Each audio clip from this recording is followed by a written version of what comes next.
News 18 India.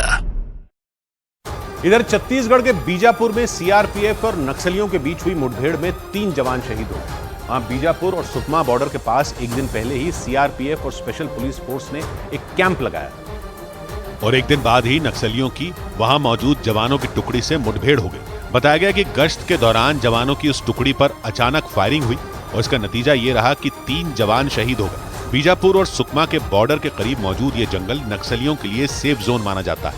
मतलब सुरक्षा बल के मुताबिक इन जंगलों के बीच नक्सलियों ने कई ठिकाने बनाए हुए हैं। ये वही इलाका है जहां 2021 में नक्सलियों ने विस्फोटक का जाल बिछाया था और उसमें फंसकर 21 जवान शहीद हो गए थे। और इसी वजह से सुरक्षा बल ने नक्सलियों पर लगाम लगाने के इरादे से वहां एक कैंप लगाया।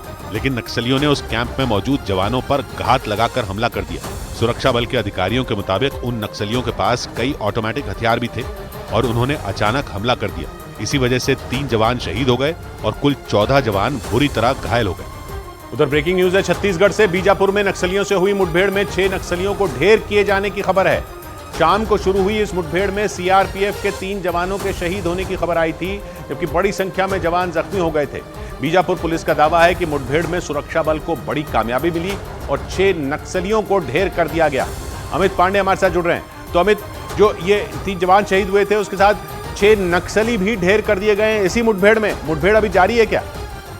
जी बिल्कुल, अभी मुठभेड़ यहाँ पर जारी है और search and combing operation CRPF और छत्तीसगढ़ पुलिस का संयुक्त रूप से चल रहा है। कुल मिलाकर बटालियन नंबर 1 जो इस हमले की जिम्मेदार थी उसको बड़ा नुकसान पहुंचा है हमारे जवानों के शहीद होने के बाद। और उम्मीद ये की जा रही है कि आने वाले दिनों में, आने वाले कुछ समय में मृतक नक्सलियों की जो तादाद है और ज्यादा बढ़ेगी, जैसे जैसे ये सर्च और ऑपरेशन जो और ज्यादा बढ़ेगा।